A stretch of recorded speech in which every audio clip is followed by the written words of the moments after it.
everybody. It's Reverend Jonathan Zenz. I am the senior minister here at Unity of Tucson, and I'm so excited and grateful that we are able to start this new paradigm of bringing some magnificent people who are out in this world to this community and also expanding to the community beyond.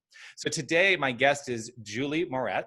She is an Agape International Spiritual Center speaker, a member of the Executive Leadership Board, as well as the author of What's Your What? How to Ignite Your Unique Brand.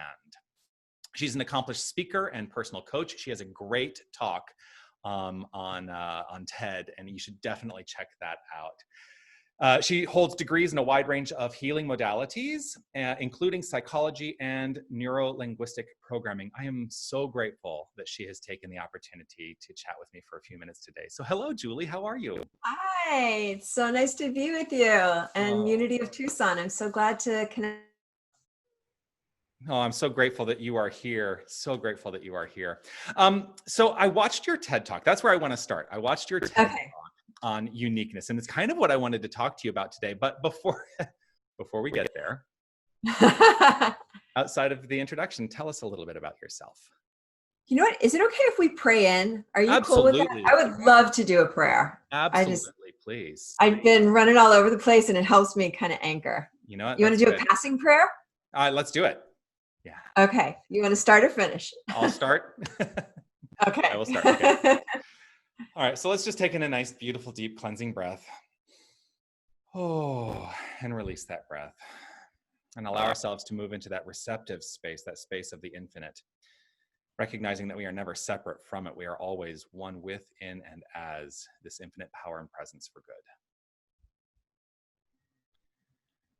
And with the breath, I recognize and know that there is only this one power. There is only this one presence. There is only this one infinite source for all that is. This infinite creativity, this energy, this life force, this good, this God. God is all there is. There is nothing else that exists.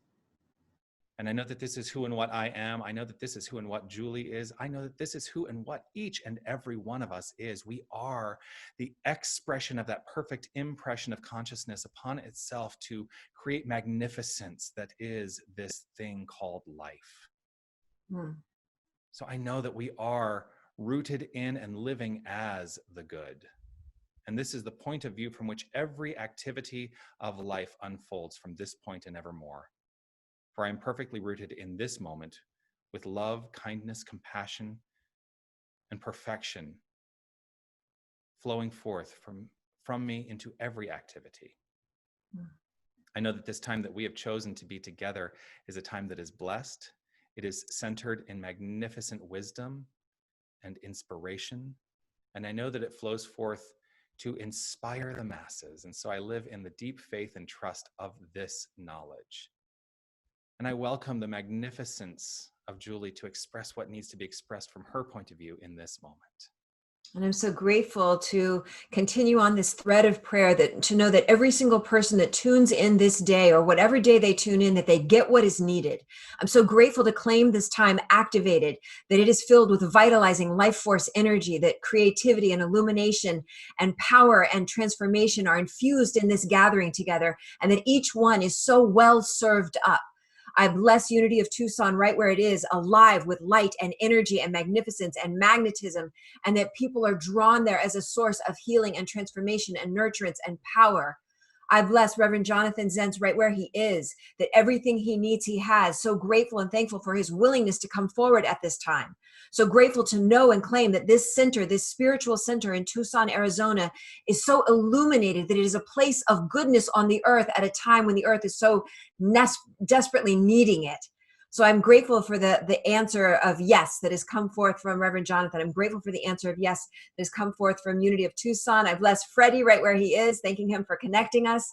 And with gratitude, I bless Reverend Michael Bernard Beckwith, founder and director of the Agape International Spiritual Center, my home center, knowing that we are all connected and that each one streaming in, there's a goodness, there's a web of goodness that is forming between California, between Arizona in this moment, and that it expands around the world from all those that stream in and tune in. So this day we've been a place of goodness, and I'm so grateful for that. This day we are elevating the consciousness, that we are choosing. I'm going into a sermon. I'm going to finish this as a prayer. I'm grateful. I'm thankful. I bless us all, knowing that this is a good and glorious time. With gratitude, I allow it to be, and I say, and so it is. And so it Amen. is. Amen. Oh, thank you so much. Never give a minister a microphone. Right? That's what I always say. I always say, Now we've got two. oh, It's well, so good to root in spirit, you know, it yeah. just like changes everything. I'm so grateful.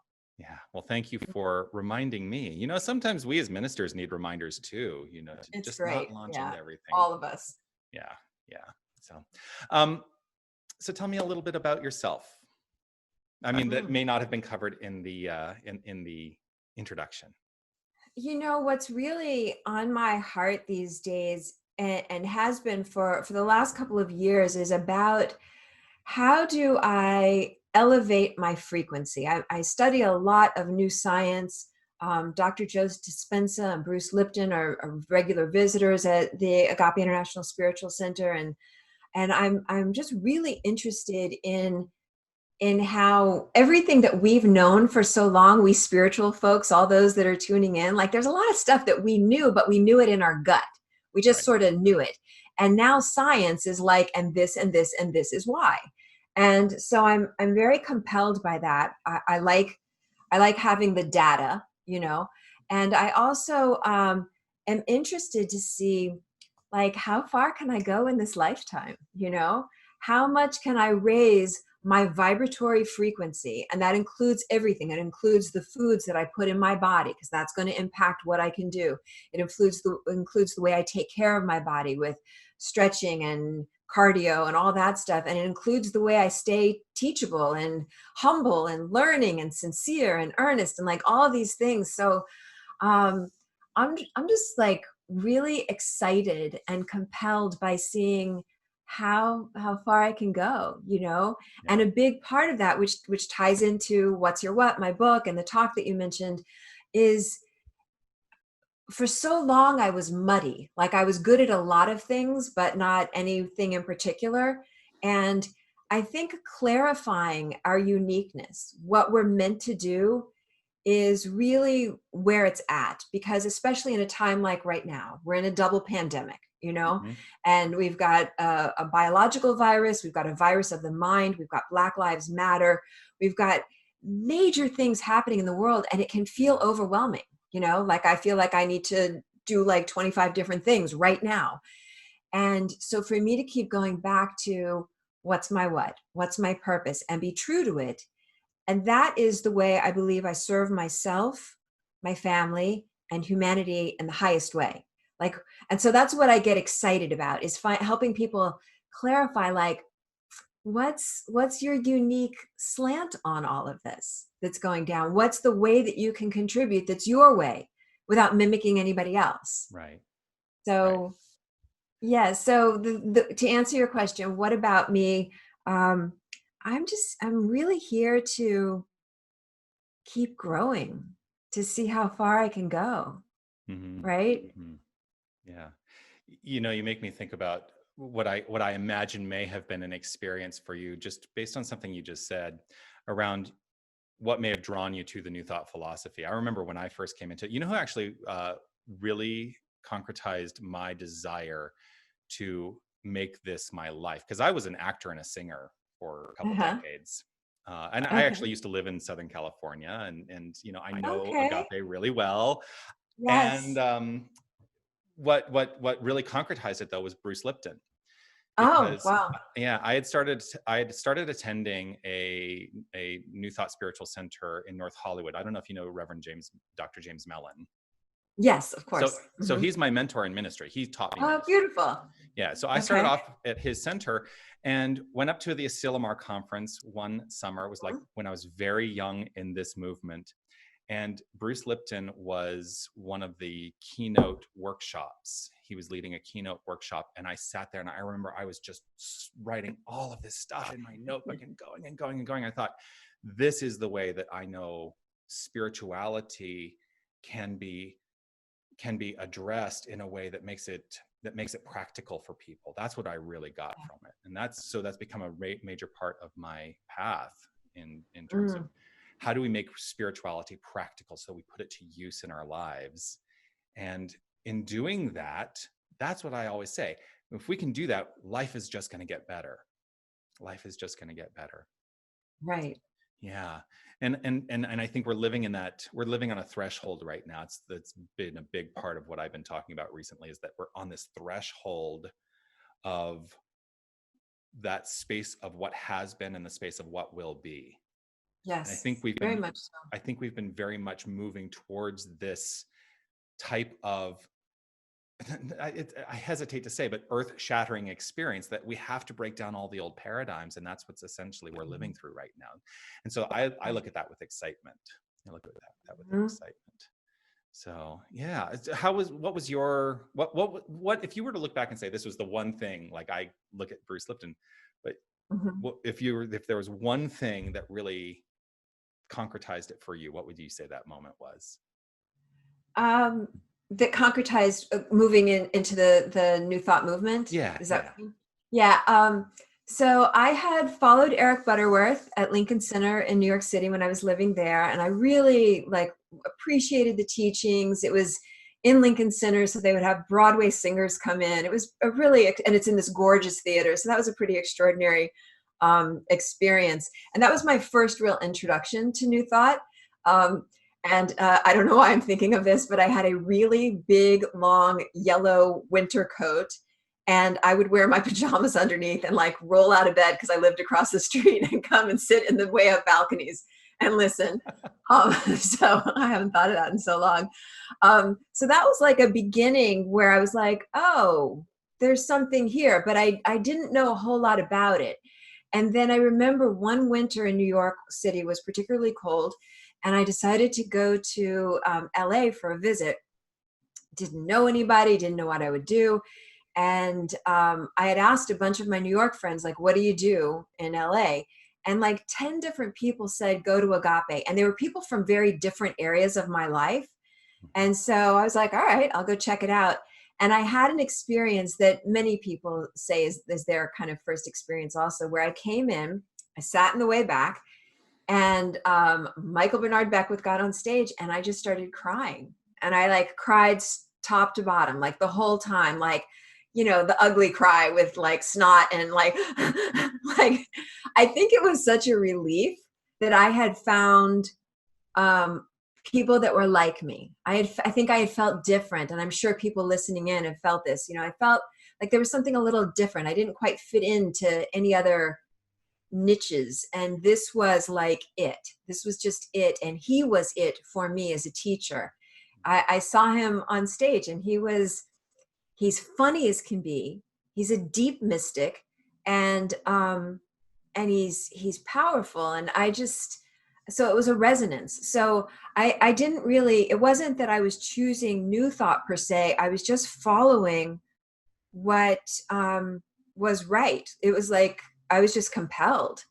So that was, shortly after I came there, I moved to LA, and I started taking classes, and I started showing up at services, and I just kept following this flow that makes sense for me, the philosophies and the teachings and the way that it's brought in just makes sense for me. It's congruent. It's beautiful. Yeah. I was in Toronto for a little while, serving as the senior minister at the Center for Spiritual Living in Toronto. And we hosted the 2015 New Thought Conference. We actually brought Michael and Ricky both in for the conference. Yeah. So yes, so many people were telling me, get here. And I missed that one. I had some other event, but I heard that it was really wonderful. Oh, we had a great. So wait, I can't skip over this. So you're in Arizona now, and you were in Toronto. So you've gone from really, really hot to really, really cold to really, really hot. Well, I started with really, really hot because I was actually born and raised in Tucson. Oh, okay. Yeah. So that's hot.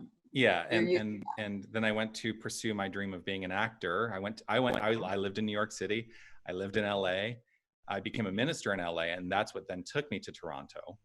Okay. And it was 6 winters, and I was done. I was like, no more Canadian winter for me. I'm going to go back to the have done heat. your service. Yeah.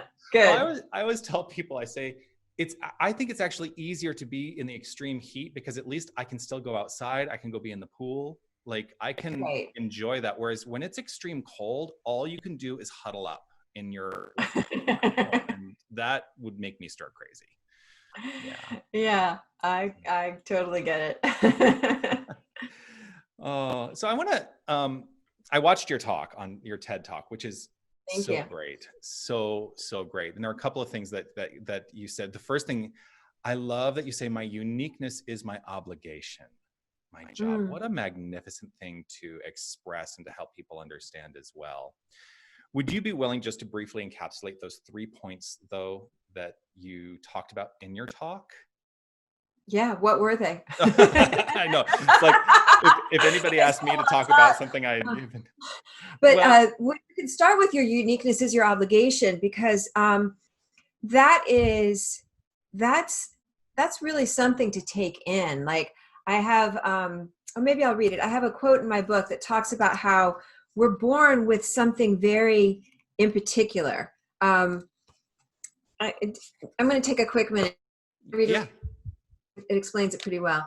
Yeah. We all come in on a dream. It is as though you were on a conveyor belt up in heaven, and just before you were about to drop down into human form, the seed of something special was placed inside of you. That's your what? That thing for which you were born. Some people may think that conveyor belt must have malfunctioned the day they were born. You know, like so-and-so definitely got 2 seeds of specialness and I only got 1. You know, my seed must have been defunct. But it's not so. We all come in on a dream, and the dream is an achievable one. It would not come into your consciousness as a soul desire if it was not for you. If it comes to you, it is for you, right? So the question is, what is your what, and how are you doing with that? And it's a way of serving God. When you answer to that thing, your uniqueness, because it's kind of like we're this great big quilt, humanity is, and it's a patchwork quilt, and every single piece has its specific thing. Because in earlier times, quilts were very purposeful. They told stories, right? So we each are telling a part of the story of the evolution of humanity. So if I show up and I try to be Michael Beckwith, then that story is muddy because I'm never going to be him, but I could be me, right? So it's a way of honoring God's divine plan, you know, and it takes a little bit of doing. I feel like for so much of my life, I kept looking around like the glaringly obvious, like why am I here? What's my purpose? And anybody that would listen, I would ask, like, you tell me who I am. And then there are ways that we start to gather our clues, and we notice like little things. Like I speak about this frequently. And I have exercises for it in my book, where you start to notice what are the adjectives that people use to describe you.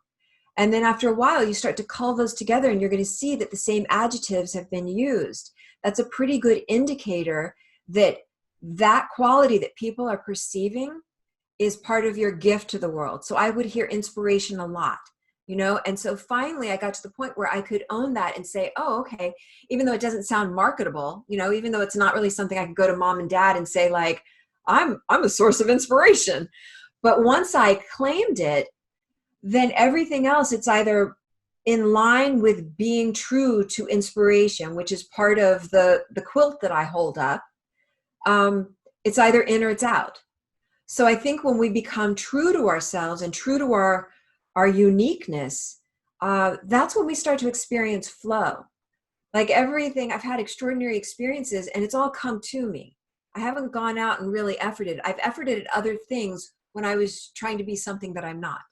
But when I kind of claimed where I am now, there's a grace and there's an ease. So that's why I really encourage people to do the work to find out, what is your what? What's the way you're here to serve? And if you have this passionate dream, I can give an example. So you were an actor for a long time. Yeah. What I would do is I would say, what's the quality of God? And for whoever's listening, if you have a big goal, you can ask yourself, what is the quality of God you would like to experience, or you believe that you will experience when you achieve that goal? So it could be, I want to make a lot of money. Like, that's my thing. I'm going to make a lot of money. And what quality of God do you believe you will experience when you make a lot of money? Qualities of God are things like peace, love, joy, calm, power, creativity, beauty. So what's the quality? And maybe it's a sense of power. So then what I do is I focus on the quality of God rather than the action. So rather than I need to get this job so I make a lot of money so then I can feel powerful, I begin my prayer treatments on power, on allowing myself to be the powerful human being I came here to be. So I go based on the qualities, because I don't know what the quality was that you were desired to experience or thought you would experience as a successful actor. But I would imagine you're receiving that quality as a minister. Yeah, Does that make absolutely. sense? Yeah. Yeah. Yeah. Well, So and I I think it's the always, qualities that drive us. yeah, yeah. Well, I always say everything that I've ever done in my life prepared me for ministry, because Yeah. that's ultimately the thing that has allowed me to feel um, the most fulfillment in my life. And I love to act. I love to sing. I love to do things Mhm. like, I love the technical aspects of this world. I love to do things like this. And I was a sound designer and I did all of these things, and Mm. they literally have all prepared me to do exactly what I'm doing.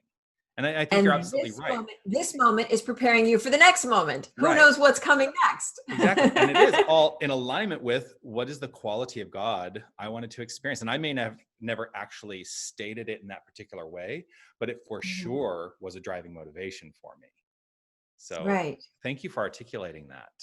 Yeah, I think it's very well absolutely. articulated. And I think that anyone who watches this is going to get a great deal of benefit from that. So, And I would invite them while you're listening, like right in this hot moment, to think, mhm. what is a quality of God that you desire to experience in your life? You know, if it is prosperity, which is up a lot right now, Yeah. then what we do is we start to focus on prosperity, not in a begging, wanting way, but in being grateful already for all the prosperity that you do have. So, wow, I got to take another breath. Like, I could breathe all day long. There's just like a ton of air. I'm so grateful for all the air. I'm so grateful for the expanse of sky. You start to notice where there is massive abundance everywhere. And as you notice it, it begins to show up in your life and it washes through every area. So those are little tips and they're practical, but they work. Right. So if whatever it is you want, if what you want is love, then it's your opportunity to practice loving, you know, to be the place of love. Mm-hmm. Mm-hmm. Yeah. Yeah. Oh, oh, that's just lovely. And I feel like you actually, ultimately one of the things that I was going to get to is, because I was relating to the talk that I had heard, but I love where this has gone. Um, I will tell you those 3 points real quickly. It was Oh, good. Yeah. What are they? unblanket yourself. Do you remember Oh, that? yeah, yeah. Yeah. Grow, uh, Grow a uh, new no. grow a Grow new a no, and galvanize my yes. Unblanket yourself. There's so many ways that we get mired by other people's thoughts, beliefs, feelings, attitudes, expectations, whether it's other people, religion, government, family, educational systems, whatever you can do to unblanket yourself from all the stuff that people want to put on us, right? It's so healthy and cleansing to like let go of that stuff so I can show up fresh in this moment. And then to grow a new no, that's part of it. It means I had to find my no inside of me. There are a lot of times when I said yes when I meant no. There are a lot of times, and I know for you listening right now, there are a lot of times when like I'm an appeaser. I could really appease things just to keep them easy and polite. But there's a necessity, especially at this time in the world where we have to say no, no more, not okay, unacceptable. And so to find that voice inside of you and claim it and name it is powerful, and it's necessary for our growth, right? And what I have found in both of those cases, unblanketing and growing a new no, I'm so glad you reminded me of what my points were, um, is that when we do these things, people may go away for a while just because we're changing and it might throw them off. But what I have found is when I'm congruent into who I am, which is galvanizing your yes, when I Mhm. get really congruent, people come back around. There were people when I became a minister that were like, huh? Why is she doing that? And left or mocked me or made fun or and it was because I still had part of me that was kind of like, what am I doing? You know, like that wasn't 100% rooted in it. But as I become rooted in it, and I don't even think about it anymore. Like I'm just me, and I'm 100% me as Reverend Julie, and people got back on board. It really is stunning when you galvanize your yes, when you allow yourself to be so rooted in your truth. People will come back around because it's like it's truth. There's nothing to fight against, right? Yeah, Okay, thank yeah, you. yeah. No, it's great, and there's so many people that I had a similar experience. Everybody was like, "You're becoming a minister? What? That doesn't like in their brain, in their mind, it didn't quite Right. make a connection." And yet, it's always what has sort of been at this at my soul level. And they Yes.